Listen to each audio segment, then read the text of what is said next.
All right, now let's go ahead and take a look at, well, some reactions following that All Nigerian Judges Conference. The president was there, the CJN was there, and they made some very interesting comments, which we'll look into, and perhaps more from Abuja. Markwe.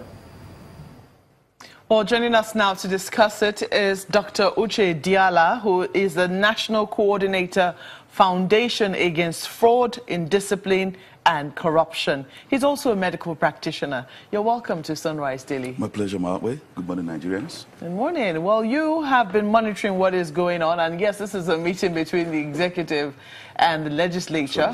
We saw that the president, well, I'm sure this is just within the judiciary, but the president also happened to be there. He was invited there. Were you impressed with the fact that the judiciary is sitting down to hold a conference on integrating the judiciary and strengthening the rule of law? Was this something that warmed your heart? Absolutely, absolutely. It's a good idea that the judiciary is beginning to understand, or rather the judiciary is upping its game in terms of understanding that most of the problem that we have is the perception of the public about how the judiciary conducts itself. But beyond that, what I liked was the fact that the CJN spoke sincerely, frankly, to the president. And the president spoke frankly to him and the judges. That interface for me was very powerful. What do you hope will be achieved from that? Because some people might say, well, it's going to end the talk. I mean, after that conference, what more are we going to see, especially from the comments from the president and also from the Chief Justice of Nigeria? You know, for me, it's important that we always have that interface. You know, we keep getting worried about it to be the same thing. You know, we're very pessimistic by nature. It will be the same thing. But no, but I think that you have to look at the players too in every given situation. Now, you look at the president. He's a man of integrity, no question. He's a man that when things come to him, he gets them dealt with. Maybe slow, but he does get them dealt with. Then you look at this CJN too. You can see he's a man that is a man on a mission. You can almost see that in a man who is focused and you can say committed. Now, I don't think it's going to end there. I think that for the CJN to tell the president to his face that, you know, disobedience of court orders is an issue by the government and that this has to be dealt with straight to his face. I don't think it's going to end there for the president. And also, you know, some time passed to the CJN also, so I think during his confirmation hearing, he said that it's a problem that both the legislator, both the judiciary and executive have to solve. And you heard the president telling the judges, not just the CJN, that you guys also are part of the problem. You have to deal with certain issues. You have to deal with, because when you set up a situation that makes people want to circumvent the law, that's also a problem.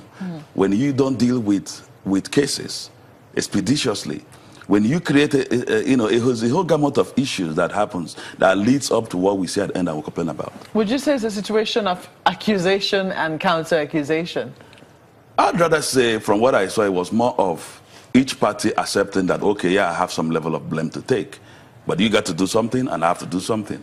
I didn't see that, as going by the speeches given, I didn't see much, because whatever the CJN said about the executive was true.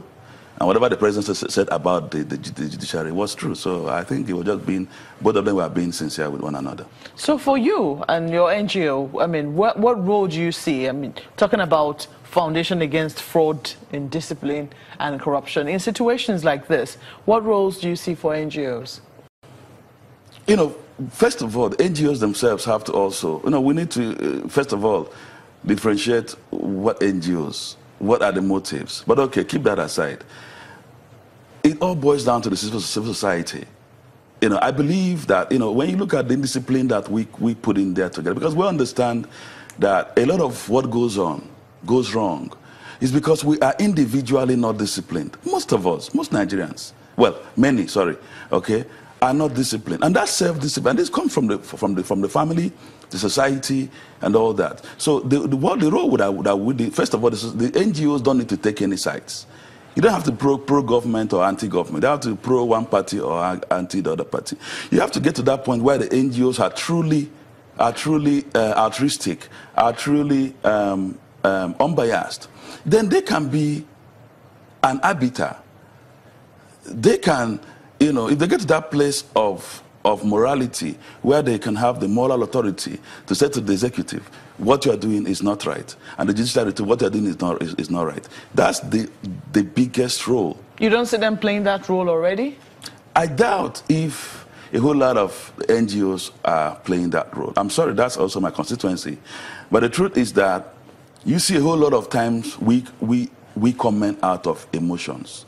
We comment out of the sentiments of where I come from or where. No, and I am Igbo. Now, I don't have to get more interested if an issue that concerns an Igbo person, is on the table. I should be able to look at issues. It doesn't matter who is involved. So I sincerely tell you, and many people will agree, that a lot of NGOs really need to up their game. Now, this conversation has been going on. This is not the first of the conferences that we're seeing, but how would you rate, how would you think that conferences like this are affecting the fight against corruption?